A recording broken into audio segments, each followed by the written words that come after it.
بسم اللہ الرحمن الرحیم۔ عوامل کی بحث جو تھی وہ اللہ کے فضل و کرم سے مکمل ہو چکی ہے۔ عامل لفظی کی 3 قسمیں تھیں، حروف عاملہ، افعال عاملہ، اسماء عاملہ، وہ مکمل ہو چکے ہیں، حروف عاملہ بھی، افعال عاملہ بھی اور اسماء عاملہ بھی۔ تو اس کے بعد توابع کی بحث تھی، توابع کی 5 قسمیں جو تھیں وہ بھی آپ نے مکمل پڑھ لی ہیں۔ تو اب ہم چلتے ہیں حروف غیر عاملہ کی طرف۔ حروف جو ہوتے ہیں وہ عاملہ بھی ہوتے ہیں، غیر عاملہ بھی ہوتے ہیں۔ حروف عاملہ کی بحث میں جو آپ نے پڑھا تھا وہ سارے کے سارے حروف جو تھے وہ عاملہ تھے، عمل کرنے والے تھے۔ حروف مشبہ بالفعل، اپنا حروف جارہ، حروف مشبہ بالفعل، ماولا، مشبہ بالاسم، لا نفی جنس، حروف ندا، حروف ناصبہ، حروف جازمہ، یہ سب کے سب کیا تھے؟ حروف عاملہ تھے۔ اب ہم پڑھتے ہیں حروف غیر عاملہ کو۔ حروف غیر عاملہ کی کل 16 قسمیں ہیں۔ پہلی قسم جو ہے وہ حروف تنبیہ ہیں، حروف تنبیہ ہیں۔ حروف تنبیہ 3 ہیں، الا، اما، اہا۔ تنبیہ کا لغوی معنی ہے خبردار کرنا۔ متکلم ان حروف کو اس لیے استعمال کرتا ہے تاکہ سامع غافل نہ رہے، سننے والا جو ہے وہ غفلت نہ کرے۔ الا، اما، اب دیکھیے قرآن کریم میں آتا ہے نا، الا ان اولیاء اللہ، خبردار بے شک اللہ کے ولیوں کو نہ کوئی خوف ہے اور نہ ہی وہ غمگین ہوں گے۔ الا کا معنی ہے خبردار۔ جیسے ہی کوئی سنے گا الا خبردار، اپنے آپ وہ بیدار ہو جائے گا اور اس بات کو سننے کے لیے تیار ہو جائے گا کہ اب جو کلام اس کے بعد کیا جائے گا وہ بڑا اہم کلام ہے۔ پھر وہ غافل نہیں ہوگا، بڑی توجہ کے ساتھ اس کلام کو سنے گا۔ الا، اما، یہ دونوں جو ہیں یہ صرف جملہ کے شروع میں آتے ہیں۔ کس کے شروع میں آتے ہیں؟ جملہ کے شروع میں آتے ہیں۔ ہاں، مفرد اور جملہ دونوں کے شروع میں آتا ہے، دونوں کے شروع میں اب ہم نے یہ جو کہا نا، ہاں جو ہے یہ مفرد کے شروع میں بھی آتا ہے اور الا، اما صرف جملہ کے شروع میں آتے ہیں، ہاں مفرد کے شروع میں آتا ہے اور جملہ کے شروع میں بھی آتا ہے۔ مفرد سے مراد ہر مفرد نہیں ہے، ہاں جو ہے یہ مفرد کے شروع میں آ جاتا ہے، اس مفرد سے مراد ہر مفرد نہیں ہے بلکہ اس میں اشارہ کے شروع میں آتا ہے، اس میں شروع میں آتا ہے۔ اور آپ نے پڑھا تھا نا اسماء اشارہ، ذات، آن، ذہن وغیرہ پڑھے تھے کہ نہیں؟ اور آپ نے پڑھا تھا کبھی کبھی شروع میں تنبیہ کی بھی لگا دیتے ہیں، پڑھا تھا کہ نہیں؟ تو یہ اس میں اشارہ کے شروع میں آتا ہے، کون؟ ہاں، ہاں مفرد اور جملہ دونوں کے، تو مفرد سے مراد یہ اس میں اشارہ ہے۔ حروف غیر عاملہ کی دوسری قسم حروف ایجاب ہیں۔ حروف ایجاب 6 ہیں، حروف ایجاب نعم، بلا، اجل، ای جیر انا، نعم، بلا، اجل، ای جیر انا۔ ایجاب کا لغوی معنی ہے جواب دینا، ایجاب کا لغوی معنی ہے یہ حروف کسی نہ کسی بات کا جواب واقع ہوتے ہیں، یہ حروف کسی نہ کسی بات کا، اس لیے ان حروف کو حروف ایجاب کہتے ہیں۔ اچھا، حروف ایجاب میں سے پہلا کیا ہے جی؟ نعم۔ یہ کیا کرتا ہے؟ یہ کلام سابق کی تائید کے لیے آتا ہے۔ کلام سابق کیا ہوتا ہے؟ جو پہلے والا کلام ہوتا ہے یہ اس کی تائید کے لیے آتا ہے، خواہ کلام سابق مثبت ہو یا منفی، خبر ہو یا انشاء۔ اب دیکھیے جیسے کسی نے کہا ذهب زید الی المسجد، زید مسجد کی طرف گیا، تو جواب میں کہا گیا نعم، اس کا معنی ہاں گیا، تو یہ کلام مثبت کی تائید کر رہا ہے۔ کس کی؟ کلام مثبت کی۔ ذهب زید الی المسجد، یہ مثبت کلام ہے، منفی تو ہے نہیں۔ اب اس کی تائید مزید نعم کر رہا ہے، ہاں زید مسجد کی طرف گیا۔ دوسرا کیا ہے جی بلا، کیا ہے بلا، یہ کیا کہتے ہیں جملہ منفیہ کے بعد، جملہ اس کی نفی کو ختم کرنے کے لیے آتا ہے، جیسے ما سمت امسی، ما تو نے کل روزہ نہیں رکھا تھا. اب دیکھیے کلام مثبت ہے منفی ہے؟ تو نے کل روزہ نہیں رکھا تھا مثبت ہے منفی ہے؟ منفی کلام ہے یہ. تو اس کے جواب میں کیا کہا گیا؟ بلا کیوں نہیں، یعنی رکھا تھا، یعنی رکھا تھا. تو بلا جملہ منفیہ کے بعد اس کی نفی کو ختم کرنے کے لیے آتا ہے. معصوم تامسی، تو نے کا روزہ نہیں رکھا تھا. جواب میں کہا بلا، ہاں کیوں نہیں، کیا مطلب؟ یعنی میں نے کہا روزہ رکھا تھا. تو اب ماقبل جو کلام ہے وہ منفی ہے، اس نے اس کی نفی کو ختم کر دیا. اللہ تعالیٰ نے عالم ارواح میں پوچھا الستو بربکم، کیا میں تمہارا رب نہیں ہوں؟ کلام کون سا مثبت ہے منفی ہے؟ منفی ہے. اس کے بعد کیا ہے؟ الستو بربکم قالوا بلا، انہوں نے کہا ہاں کیوں نہیں، کیا مطلب تو ہمارا رب ہے. تو ماقبل جو کلام تھا وہ منفی تھا، تو بلا نے کیا کیا؟ اس کو مثبت کر دیا ہے. بلا جو ہے جو جملہ منفیہ کے بعد اس کی نفی کو ختم کرنے کے لیے آتا ہے. ما قبل کلام منفی تھا، بلا نے اس کی نفی کو ختم کر دیا. الستو بربکم، کیا میں تمہارا رب نہیں؟ قالو، انہوں نے کہا بلا، ہاں کیوں نہیں، تو ہمارا رب ہے. اجل جیر انا، اجل جیر انا یہ اکثر خبر کی تصدیق کے لیے آتے ہیں. کس کی؟ کے لیے آتے ہیں. ہاں، نام بلا ہو گیا، اجل جیر انا یہ اکثر خبر کی تصدیق کے لیے آتے ہیں. جیسے کسی نے خبر دی قد فاز اخوک فی الامتحان، اور جملہ خبریہ ہے کہ نہیں؟ ایک ہوتا ہے جملہ اسمیہ، اور ہے تو ظاہر ہے یہ بھی ایک ہوتا ہے جملہ اسمیہ، ایک ہوتا ہے جملہ فعلیہ. ظاہر بتاؤ قد فاز اخوک کا جملہ اسمیہ فعلیہ؟ جملہ فعلیہ، جملہ فعلیہ کی پہلی جو تو فعل ہوتی ہے. پھر جو اچھا جی جملہ خبریہ انشائیہ ہے، جملہ خبریہ کیونکہ انشاء کی 13 قسموں میں سے نہیں ہے. تو جملہ خبریہ اس جملے کو کہتے ہیں جس کے کہنے والے کو سچا یا جھوٹا. کسی نے آپ کو خبر دی قد فاز اخوک فی الامتحان، تحقیق بے شک تیرا بھائی امتحان میں کامیاب ہو گیا. تو اس کو جواب میں کہا اجل، یا کیا کہا؟ اجل کہہ دیا، یا جہرے کہہ دیا، یا انا کہہ دیا. اس کا معنی کیا ہوگا؟ ہاں پاس ہو گیا، ہاں پاس ہو گیا. تو اجل جہرے انا یہ کیا کرتے ہیں؟ یہ اکثر طور پر خبر کی تصدیق کے لیے آتے ہیں. کسی نے خبر دی تو آپ نے اس کی خبر کی تصدیق کر دی، ہاں بھائی میرا بھائی پاس ہو گیا ہے. بات کی سمجھ آ گئی ہے؟ آگے ہے جی ای، کیا؟ اور 6 ہے نا نام بلا اجل ای جہر انا، 5 ہو گیا، ای رہ گیا.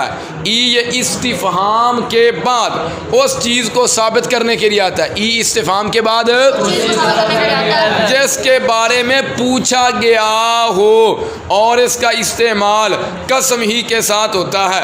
جیسے پوچھا جائے حل قضیت الصلاۃ، حل کیا نماز ہو گئی ہے؟ کیا نماز ہو گئی ہے؟ تو جواب میں کہا جائے گا ای واللہ، ای، یا آپ کہہ سکتے ہیں ای ورب الکعبہ، ہاں اللہ کی قسم نماز ہو گئی. اب دیکھیے ما قبل کلام ہے حل قضیت الصلاۃ، آپ نے پڑھا ای جو ہے یہ استفہام کے بعد آتا ہے. تو حل قضیت الصلاۃ، حل ای واللہ ہے تو یہ استفہام کے بعد ہے. حل جو ہے حل قضیت الصلاۃ یہ استفہام ہے، سوال کیا جا رہا ہے کیا نماز ہو گئی ہے. اس کے بعد آ گیا ای، استفہام کے بعد ہے. کس کے بعد ہے؟ استفہام کے بعد ہے، اور یہ اس چیز کو ثابت کرنے کے لیے آتا ہے جس کے بارے میں پوچھا گیا. اب سوال کس کے بارے میں تھا؟ نماز کے بارے میں تھا. یہ اس چیز کو ثابت کرنے کے لیے آئے گا، اور کہتے ہیں اس کا استعمال قسم ہی کے ساتھ ہوتا ہے. ای واللہ، ای واللہ جو ہے یہ قسم ہے. ای ورب الکعبہ یہ بھی قسم ہے، ہاں اللہ کی قسم نماز. حروف غیر عاملہ کی تیسری قسم حروف تفسیر ہیں. کون سے حروف ہیں؟ حروف تفسیر ہیں. حروف تفسیر کتنے ہیں؟ 2 ہیں، اے اور ان. اے اور اے مفرد اور جملہ دونوں کی تفسیر کرتا ہے. اے دیکھیے قوتیا رزقہ، قوتیا اس کے رزق کو کاٹ دیا گیا، اس کے رزق کو ختم کر دیا گیا. بات کی سمجھ، کس کے رزق کو؟ اور اس کی تفسیر کی ضرورت ہے کہ نہیں؟ آگے اے کے ساتھ اس کی تفسیر ہو رہی ہے، اوتیا رزقہ اے ماتا زید، اس کے رزق کو ختم کر دیا گیا. کیا مطلب؟ یعنی زید مر گیا، یعنی جدو بندہ مر گیا تو رزق بھی ختم ہو گیا کہ نہیں ہو گیا؟ ایتھے اے نے کادی تفسیر کی؟ جملے دی کیتی جی. کادی تفسیر کیتی ہے؟ اے مفرد اور جملہ دونوں کی تفسیر کرتا ہے. مفرد کی تفسیر کی مثال قوتیا رزقہ اے ماتا زید، مفرد کی تفسیر کی مثال جاءنی ابو عمر اے زید، جاءنی میرے پاس ابو عمر آیا. ابو عمر یہ مفرد ہے، ابو عمر کون ہے؟ وہ زید، یعنی زید آیا، یعنی تو یہاں پر اے نے مفرد کی تفسیر کی ہے. حروف غیر عاملہ کی چوتھی قسم حروف مصدریہ ہیں. حروف مصدریہ کتنے ہیں؟ 3 ہیں. حروف مصدریہ 3 ہیں، ما، ان اور انا. ان حروف کو مصدریہ اس لیے کہتے ہیں کہ مصدریہ کا معنی ہے مصدر والے. مصدریہ کا معنی ہے مصدر والے، کیونکہ یہ حروف ما بعد کے ساتھ مل کر، کیونکہ یہ حروف مصدر کے معنی میں ہو جاتے ہیں، اس لیے ان حروف کو حروف مصدریہ کہتے ہیں. ما اور ان فعل پر داخل ہوتے ہیں، ما اور ان فعل پر داخل ہوتے ہیں، دونوں کا مجموعہ مصدر کے معنی میں ہو جاتا ہے. انا جملہ اسمیہ پر داخل ہوتا ہے اور دونوں کا مجموعہ مصدر کے معنی میں ہو جاتا ہے. سائل سوال کرتا ہے ان اور انا کو حروف غیر عاملہ کی باس میں ذکر کرنا درست نہیں. اور ہم پڑھ رہے ہیں حروف غیر عاملہ کی باس ان حروف کو پڑھ رہے ہیں جو عمل نہیں کرتے. ہم نے پڑھا حروف مصدریہ 3 ہیں، ما، ان اور انا. تو سوال ہو گیا ان اور انا کو حروف غیر عاملہ کی باس میں ذکر کرنا درست نہیں، کیونکہ ان اور انا یہ تو عاملہ ہیں. آپ نے پیچھے حروف عاملہ کی باس میں پڑھا نا، حروف مشبہ بالفعل 6 ہیں، انا اور انا عمل کرتا ہے. حروف ناصبہ 4 ہیں، ان، لن، کیدن، ان عمل کرتا ہے. تو آپ ان کو پھر حروف غیر عاملہ کی باس میں ذکر کیوں کر رہے ہیں؟ ان کو حروف غیر عاملہ کی باس میں ذکر کرنا درست نہیں ہے. اس کا جواب یہ ہے ان فعل ماضی پر داخل ہو تو عمل نہیں کرتا، اور انا کے ساتھ ما کافہ لاحق ہو جائے. ما یا آپ شرح میت کے اندر پڑھیں گے، میں آپ کو پڑھاؤں گا. انا کے ساتھ ما کافہ لاحق ہو تو وہ بھی عمل نہیں کرتا. اسی اعتبار سے ان دونوں کو یہاں پر ذکر کیا ہے. ان بھی کبھی عمل نہیں کرتا اور انا بھی کبھی عمل نہیں کرتا. ان ماضی پر داخل ہو تو عمل نہیں کرتا، اور انا کے ساتھ ما کافہ ہو تو وہ بھی عمل نہیں کرتا. اور قرآن کریم میں آتا ہے انما الہکم الہ واحد. اگر انا عمل کرتا، اگر انا تو پھر الہکم نہ آتا، الہکم آتا. کیوں؟ انا اپنے اسم کو نصب دیتا اور خبر کو رفع دیتا. یہاں پر انا نے عمل نہیں کیا، اس کے ساتھ ما کافہ آ گیا ہے، اس کے ساتھ ما کافہ آ گیا ہے. بات سمجھ آ گئی؟ حروف غیر عاملہ کی 5ویں قسم حروف تحدید ہیں، ضاد کے ساتھ ہے. حروف تحدید کا لغوی معنی ہے ابھارنا، بر انگیختہ کرنا، کیونکہ ان حروف سے مخاطب کو کسی کام پر ابھارنا مقصود ہوتا ہے. کیونکہ ان حروف کے ساتھ مخاطب کو کسی کام پر ابھارنا مقصود ہوتا ہے، اس لیے ان حروف کو حروف تحدید کہتے ہیں. یہ کتنے ہیں؟ 4 ہیں. اللہ، ہلا، لولا، لوما. سائل سوال کرتا ہے ان حروف کو حروف تحدید کیوں کہتے ہیں؟ جواب تحدید کے معنی ہے کسی کو کسی کام کے کرنے پر ابھارنا، کسی کو، چونکہ متکلم ان حروف کے ذریعے مخاطب کو کسی کام کے کرنے پر ابھارتا ہے، اس لیے ان حروف کو حروف تحدید کہتے ہیں. حروف تحدید کہتے ہیں. اور بات کی سمجھ آ گئی؟ اور ہم بھی ایک دوسرے کو کسی کام کے کرنے پر ابھارتے ہیں کہ اور تینوں فلانے نے بڑا پھانٹیا، تیرے تو ہویا ہی کچھ نہیں، آندے کہ نہیں، تیرے تو کچھ بھی نہیں ہویا تھیا، تو ایڈا تگڑا ہو گئے تھے، اس تو لتر چلتے آ گئے اے ابھار رہے ہیں اینو. تے ہور کی زبانی کی آتے ہیں انگلاں دینا کہ نہیں، اے لے بھی اندھی انگل تے لگ گیا تے اندھے جاتے بکھے پہ گیا. سمجھ آئی کہ نہیں؟ اے انگلاں دینا اینو اے کیا جاتا پنجابی چ، اے اندھی انگل تے لگیا، اس بندے نے انگلاں دیتیاں نے جی، انہیں ابھاریا برانگیختہ کیتا تے اے کام ہویا. اچھا جی، حروف تادید جب یہ ماضی پر داخل ہوں، جب یہ داخل ہوں تو مخاطب کو شرمندہ کرنے کے لیے آتے ہیں، اور جب یہ مضارع پر داخل ہوں تو تحدید کے لیے آتے ہیں، یعنی ابھارنے کے لیے آتے ہیں۔ کتنی قسمیں ہو گئی ہیں؟ 5۔ حروف غیر عاملہ کی چھٹی قسم حروف توقع ہے۔ کیا ہے؟ حروف توقع نہیں کہو، حروف یہ جمع، یہ تو حرف کی جمع ہے، اور جمع کا اطلاق کم از کم 3 افراد پر ہوتا ہے، تو کہیں گے حروف غیر عاملہ کی چھٹی قسم حرف توقع ہے۔ حرف توقع ایک ہی ہے، کیا؟ قد۔ کیا ہے وہ؟ قد ہے۔ قد ہمیشہ تحقیق کے لیے آتا ہے، قد ہمیشہ ماضی پر داخل ہو یا مضارع پر۔ قد کبھی ماضی پر داخل ہوتا ہے، کبھی مضارع پر داخل ہوتا ہے۔ آئے گا کس معنی کے لیے؟ صرف تحقیق کے لیے آئے گا۔ کس کے لیے آئے گا؟ تحقیق کے معنی کے لیے آتا ہے۔ کس معنی کے لیے آتا ہے؟ ہاں۔ اچھا، کبھی مضارع پر داخل ہوتا ہے اور کبھی یہ ماضی پر داخل ہوتا ہے۔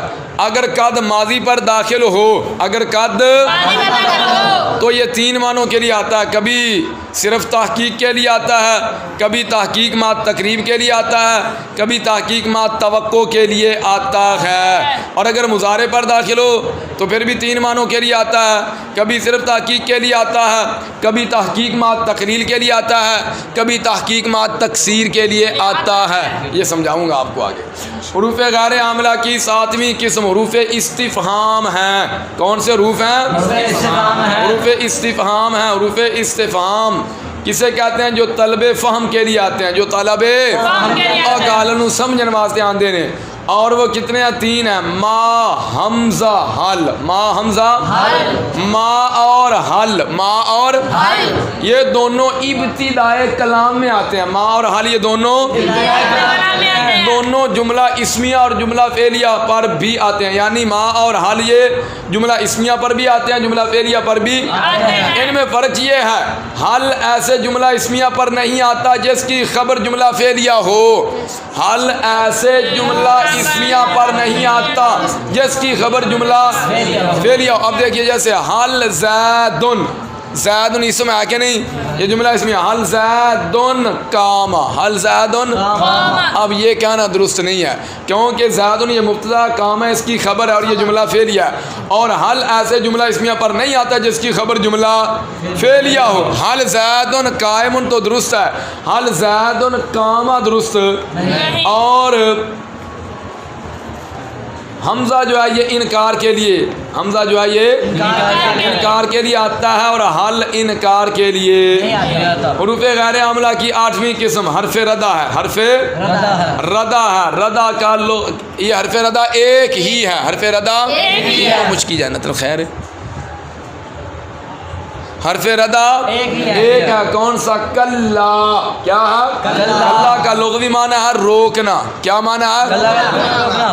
چونکہ اس حرف سے کلام کرنے والے کو اس کے کلام سے روکنا مقصود ہوتا ہے، کلام کرنے والے کو اس کے کلام سے روکنا مقصود ہوتا ہے، اس لیے اس حرف کو حرف ردا کہتے ہیں۔ اس لیے اس حرف کو مثال کے طور پہ آپ سے کوئی کہے فلانن یبغضو کا، فلانن یبغضو کا، فلاں بندہ تجھ سے بغض رکھتا ہے، فلاں بندہ تجھ سے، تو اسے کہا جائے گا کلا، اور نہیں بھائی نہیں، اس کلام تو پرہیز کر، رک جا، فلانا بندہ میرا بغض نہیں رکھتا، میرا بڑا پیار رکھتا، اور سمجھائی گا دیکھنی۔ ہاں، حروف غیر عاملہ کی 9ویں قسم تنوین ہے۔ کیا ہے؟ تنوین ہے۔ تنوین کیا بھائی؟ تنوین وہ نون ہے جو وضع کے اعتبار سے ساکن ہو۔ تنوین وہ نون ہے جو اور کلمہ کے آخری حرف کی حرکت کے بعد واقع ہو۔ تنوین وہ نون ہے جو وضع کے اعتبار سے ساکن ہو اور کلمہ کے آخری حرف کی حرکت کے بعد واقع ہو اور فعل کی تاکید کا فائدہ نہ دے۔ اور ایک نون تاکید ہوتا ہے وہ فعل کی تاکید کا فائدہ دیتا ہے، اور نون تنوین جو ہوتا ہے یہ فعل کی تاکید کا فائدہ نہیں دیتا۔ جیسے جاءنی زیدن، جیسے جاءنی زیدن میں زید کلمہ ہے، زید کلمہ ہے، دال اس کا آخری حرف ہے، زیدن دال آخری حرف ہے کہ نہیں؟ دال اس کا آخری حرف ہے، اس پر حرکت ضمہ ہے، کس پر؟ زید پر حرکت ضمہ ہے۔ اس ضمہ کے بعد اس نون ساکن ہے جس کی وضع سکون پر ہوئی ہے، جس کی وضع اسے نون تنوین کہتے ہیں، اسے اگر یہ نون کسی عارضہ کی وجہ سے متحرک ہو جائے، کسی عارضہ کی وجہ سے متحرک ہو جائے تو اسے تنوین ہونے سے خارج نہ کیا جائے گا، یا وہ تنوین ہونے سے خارج نہیں ہوگا بلکہ وضع کے اعتبار سے ساکن ہی ہوگا۔ قل هو اللہ احد ہے کیا جی؟ احدن ہے نا، کیا ہے؟ احدن۔ جب ملا کر پڑھیں گے، جب ملا کر پڑھیں گے تو پڑھیں گے قل هو اللہ احد اللہ الصمد، تو متحرک ہو گیا کہ نہیں؟ اب یہ نہیں کہیں گے بھائی یہ تو نون تنوین نہیں ہے، نون تنوین تو وضع کے اعتبار سے ساکن ہوتا ہے، اس پر حرکت آ گئی ہے، بھائی یہ حرکت جو ہے یہ عارضے کی وجہ سے آئی ہے، اب اس عارضے کا اعتبار نہیں ہوگا بلکہ اصل وضع کا اعتبار ہوگا، اور کہیں گے یہ نون تنوین ہی ہے۔ آگے چلیں جی، فائدہ ہے تنوین کی 5 قسمیں ہیں، تنوین کی تنوین تمکن، تنوین تنکیر، تنوین عوض، تنوین مقابلہ، تنوین ترنم، تنوین ترنم۔ تنوین تمکن کی تعریف، تنوین تمکن وہ تنوین ہے جو اسم کے مورب ہونے پر دلالت کرے، جو اسم کے تنوین تنکیر کی تعریف وہ تنوین ہے جو اسم مبنی کے ناکرہ ہونے پر دلالت کرے، جو اسم مبنی کے جیسے سہن، جیسے سہن، او پڑھا جائے کہ نہیں؟ او اسماء افعال اس میں غیر متمکن 8 قسمہ انہوں میں اسماء افعال آئے نے کہ نہیں؟ تو مبنی ہے کہ نہیں آگے؟ مبنی نے وہ اسماء کیا ہیں؟ مبنی ہے۔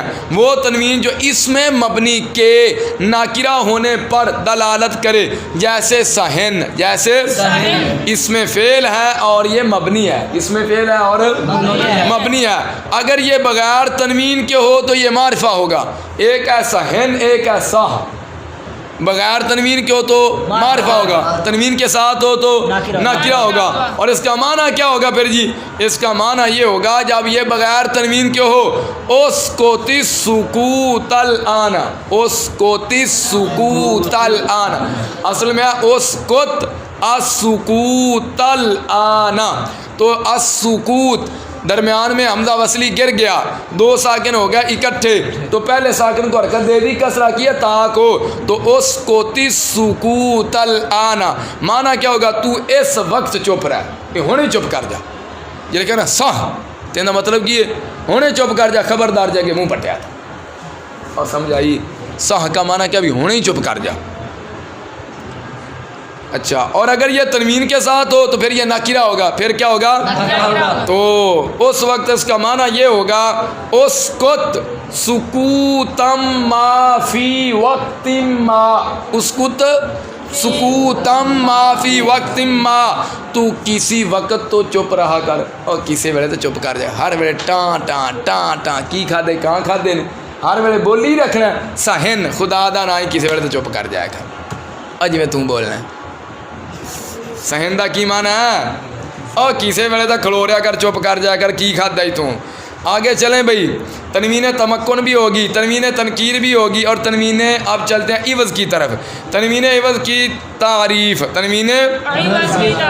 تنوین عوض وہ تنوین ہے جو مضاف الیہ کو حذف کر کے، جو حذف کر کے، مضاف الیہ کو حذف کر کے اس کے عوض، کس کے عوض؟ مضاف الیہ کے عوض مضاف پر آتی ہے۔ تنوین عوض وہ تنوین ہے جو مضاف الیہ کو حذف کر کے اس کے عوض مضاف پر آتی ہے۔ جیسے بھئی دیکھو حینئذ، کیا ہے؟ یہ اصل میں تھا حین اذ کان کذا، کانا کذا از جو ہے یہ مضاف ہے، کانا کذا مضاف الیہ ہے، کانا کذا مضاف الیہ کو حذف کر دیا، مضاف الیہ حذف ہو گیا کہ نہیں؟ اب مضاف الیہ کے بدلے میں مضاف پر تنوین لگا دی، اذن ہو گیا، حین اذن، اور بات کی سمجھ آ گئی ہے۔ چلیں بھی آگے، تنوین مقابلہ، تنوین مقابلہ کی تعریف۔ تنوین مقابلہ وہ تنوین ہے جو جمع مؤنث سالم پر جمع مذکر سالم کے نون کے مقابلہ میں آتی ہے۔ جیسے بھائی جاءنی مسلماتن، جاءنی مسلماتن میں مسلماتن پر جو تنوین ہے مسلمون کے نون کے مقابل میں ہے، نون کے مقابلہ میں۔ آگے چلیں بھی، تنوین ترنم کی تعریف۔ تنوین وہ تنوین ہے، کیا ہے؟ جو آواز کی خوبصورتی کے لیے مصروں کے آخر میں آتی ہے، آواز کی خوبصورتی کے لیے۔ جیسے بھائی اکل اللوم عازل والعتابا وقولی ان اصبت لقد اصابا، پہلے مصرع میں العتاب پر ہے نا، اکل اللوم عازل والعتابا، العتابا نے پہلے مصرع میں العتابا، اور دوسرے مصرع میں اصابہ کے آخر میں خوش آوازی کے لیے نون تنوین کو لایا گیا ہے۔ وقولی ان اصبت لقد اصابا، اصابہ جو ہے یہ تو فعل ہے نا، فعل پر تو تنوین نہیں آتی، لیکن یہ تنوین کون سی ہے؟ ترنم ہے، آواز کے اندر خوبصورتی پیدا کرنے کے لیے آخر میں تنوین کو لے آئے ہیں۔ وقولی ان اصبت لقد اصابا، ٹھیک ہے۔ فائدہ بھائی، تنوین کی پہلی 4 قسمیں، تنوین کی تنوین تمکن، تنوین تنکیر، تنوین عوض، تنوین مقابلہ، پہلی 4 قسمیں صرف اسم پر آتی ہیں، صرف، اور جو تنوین ترنم ہے نا، آخری تنوین پڑی، اسم فعل حرف میں سے ہر ایک پر آ جاتی ہے، اسم فعل حرف میں سے۔ چلیں آگے، حروف غیر عاملہ کی 10ویں قسم نون تاکید ہے، کیا ہے؟ یہ فعل مضارع کے آخر میں آتا ہے تاکید اور معنی کی پختگی کے لیے۔ صرف کے اندر آپ اس کو تفصیلاً پڑھ چکے ہو، 2 قسمیں ثقیلہ خفیفہ وغیرہ مکمل ہو چکا ہے۔ حروف غیر عاملہ کی 11ویں قسم حروف زیادت ہیں، حروف زیادت کل 8 ہیں، اور وہ یہ ہیں: ان، ما، ان، لا، من، کاف، با، لام، من، کاف، با، لام۔ سائل سوال کرتا ہے ان حروف کو حروف زیادت کیوں کہتے ہیں؟ بھائی جواب اس کا یہ، اگر ان حروف کو کلام سے جدا کر دیں، کلام سے ہٹا دیں تو اصلی معنی میں تبدیلی نہیں آتی، اس لیے ان حروف کو حروف زیادت کہتے ہیں، اس لیے ان حروف کو حروف زیادت کہتے ہیں۔ اچھا، اب یہ بھی یاد رکھنا، اب اس کا مطلب یہ نہیں کہ یہ بے فائدہ ہوتے ہیں، کلام کے اندر بھائی یہ آئے ہیں ان کو ہٹا دیا جائے، معنوی خرابی وغیرہ لازم نہیں آتی۔ اب اس کا مطلب یہ نہیں ہے کہ یہ بے فائدہ ہیں، ان کا فائدہ ہے، بلکہ ان سے معنی کی تاکید، کس کی تاکید؟ معنی کی تاکید، کلام کا حسن، شعر کے وزن کی درستگی، شعر کے ایسے فائدے حاصل ہوتے ہیں، ایسے فائدے۔ اب دیکھیے، جیسے بھائی حضرت حسان بن ثابت رضی اللہ تعالی عنہ، آپ کا شعر ہے، آپ فرماتے ہیں: ما امدحت محمدا بمقالتی لیکن مدحت مقالتی بمحمدی۔ سبحان اللہ۔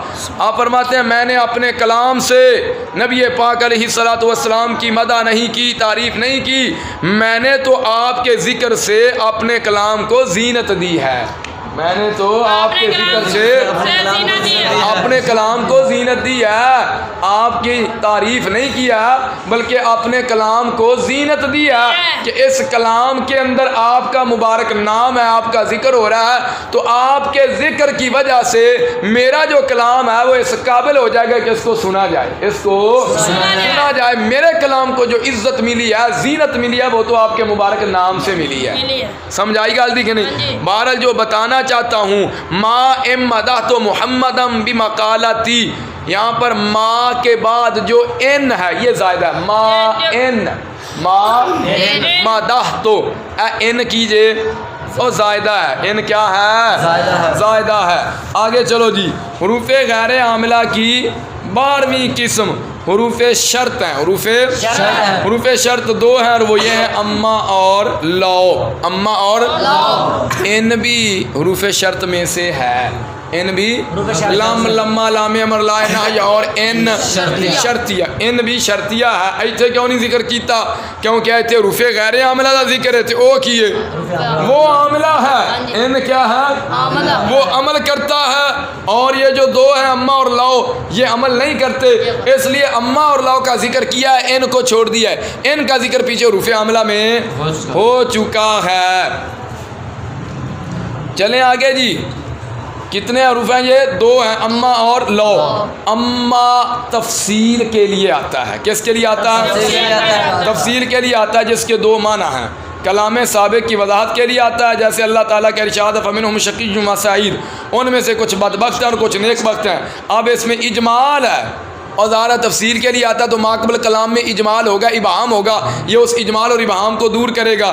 رب نے فرمایا فمنہم شقی و سعید، ان میں سے کچھ بدبخت ہیں اور کچھ نیک بخت ہیں۔ اب اس میں اجمال ہے کہ ان کا حکم کیا ہے، بدبختوں کا حکم کیا ہے، نیک بختوں کا حکم کیا ہے۔ اما سے اس کی تفصیل بیان فرما دی، فَأَمَّا الَّذِينَ شَقُوا فَفِي النَّارِ، کہ جو بدبخت ہیں وہ جہنمی ہیں، وَأَمَّا الَّذِينَ سُعِدُوا فَفِي الْجَنَّةِ، اور جو نیک بخت ہیں وہ جنتی ہیں۔ اور تفصیل ہوگی کہ نہیں ہوگی؟ تو اما جو ہے یہ کیا کرتا ہے؟ کلام سابق کی وضاحت کے لیے آتا ہے، اما تفصیل کے لیے آتا ہے، اما تفصیل کے لیے آتا ہے، کیا مطلب بھی کلام سابق کی وضاحت کے لیے آتا ہے۔ آگے ایک فائدہ لکھ لینا، بعض اوقات اما استیناف کے لیے بھی آتا ہے، اما کے لیے بھی آتا ہے، کبھی استیناف کے لیے ہوتا ہے، کبھی تفسیر کے لیے ہوتا ہے۔ اور یہ جو خطبوں کے اندر ہوتا ہے نا، اما خطبوں کے اندر، یہ اما استیناف کے لیے ہوتا ہے۔ کس کے لیے ہوتا ہے؟ اور علماء پڑھتے ہیں کہ نہیں خطبوں کے اندر، الحمدللہ وحدہ والصلاۃ والسلام علی من لا نبی بعدہ اما بعد فاعوذ باللہ من الشیطان الرجیم، اور پڑھتے ہیں کہ نہیں؟ یہ جو اما ہے یہ اما تفصیل کے لیے نہیں ہے، یہ اما استینافیہ ہے، کیونکہ ماقبل کلام میں اجمال نہیں ہے، ماقبل کلام میں ابہام نہیں ہے، یہ اما استیناف کے لیے ہے، یہ اما اور جس اما سے پہلے اجمال ہوتا ہے وہ اما جو ہوتا ہے وہ اما تفصیلیہ ہوتا ہے، وہ اما ہاں جی۔ فائدہ نمبر 2، اما استیناف کے لیے ہو یا تفصیل کے لیے ہو، اما معنی شرط سے جدا نہیں ہوتا، معنی شرط سے، اور اس کے جواب میں فا ضرور آتی ہے، اس کے جواب میں فا ایویں ہی پڑھتے، اما بعد فاعوذ باللہ، پڑھتے ہو کہ نہیں پڑھتے؟ اما بعد فاعوذ باللہ، فا آگی کہ نہیں؟ اس کے جواب میں فا ضرور آتی ہے۔ آج جنہیں آپ مثالیں پڑھیاں نے، فَأَمَّا الَّذِينَ شَقُوا فَفِي النَّارِ، فا آگی جی، وَأَمَّا الَّذِينَ سُعِدُوا فَفِي الْجَنَّةِ، فا آگی جی، اس کے جواب میں فا ضرور آتی ہے، چاہے تفسیر کے لیے ہو چاہے استیناف کے لیے ہو، ٹھیک ہے۔ اما اور لو، اما پر بحث ہو چکی، اب چلو لو کی طرف۔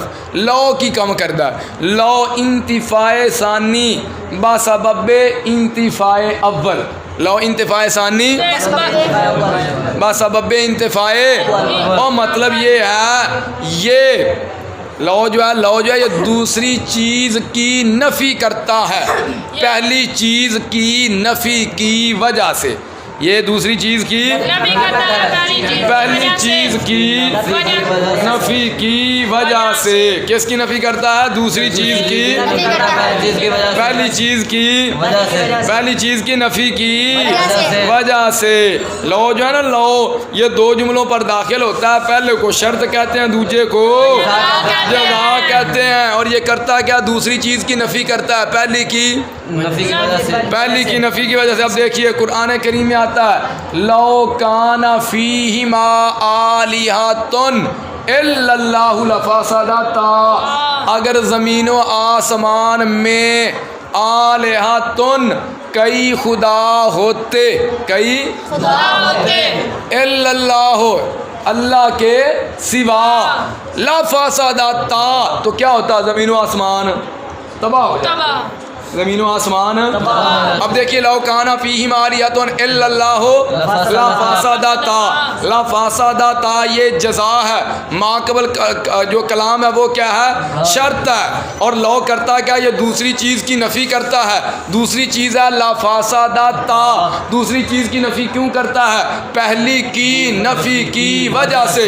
پہلی چیز کیا ہے؟ لو کان فیہما آلہۃ الا اللہ، اگر زمین و آسمان میں کئی خدا ہوتے، اللہ کے سوا کئی خدا ہوتے، تو رب کے سوا کوئی خدا ہے نہیں ہے، تو پہلی چیز کی نفی ہوگی کہ نہیں؟ پہلی چیز کی نفی ہوگی، جب پہلی کی نفی ہو گئی ہے تو اب دوسری کی نفی بھی ہو جائے گی۔ لا فاسدہ تھا تو زمین و آسمان تباہ ہو جاتے، زمین و آسمان تباہ نہیں، وہ برقرار ہیں، تو اس نے دوسری چیز کی نفی کر دیا پہلی کی نفی کی وجہ سے، کیونکہ زمین و آسمان میں رب کے سوا کوئی معبود نہیں ہے، رب ہی معبود ہے، رب ہی مسجود ہے، رب ہی معبود ہے اور رب ہی مسجود ہے اور رب ہی خالق ہے۔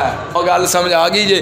تو دوسری چیز کی نفی ہوگی کہ نہیں؟ کیوں ہوئی؟ پہلی کی نفی کی وجہ سے۔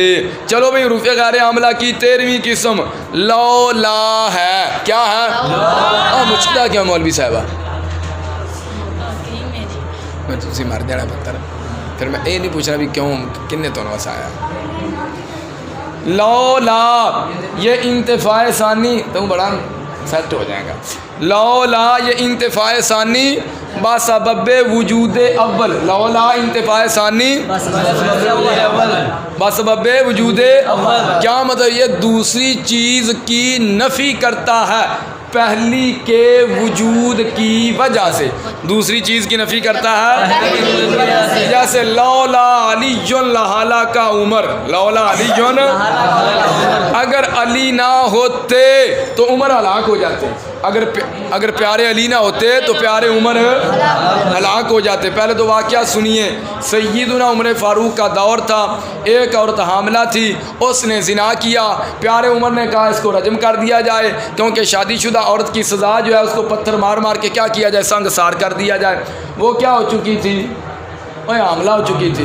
جب آپ نے یہ سزا اس کو دی، مولا علی شیر خدا رضی اللہ تعالی عنہ آپ پاس موجود تھے، آپ نے کہا اے عمر اس کو ابھی رجم نہ کرو، یہ حاملہ ہے، بچہ جننے کے بعد اس کو رجم کیا جائے گا۔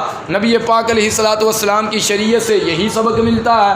آپ نے مولا علی نے جب پیارے عمر کو یہ بات بتائی تو اس وقت مولا علی شیر خدا کی یہ بات سن کے پیارے عمر نے کہا لولا علی لہلک عمر، اگر آج علی نہ ہوتے تو عمر، تو یہ لولا دوسری چیز کی نفی کرتا ہے پہلے کے وجود کی وجہ سے، تو مولا علی شیر خدا موجود تھے، پیارے عمر ہلاک نہیں ہوئے، پیارے عمر ہلاک، اگر علی نہ ہوتے تو عمر ہلاک ہو جاتے، پیارے علی موجود تھے، پیارے عمر ہلاک نہیں ہوئے۔ اور گل تو سمجھ آ گئی؟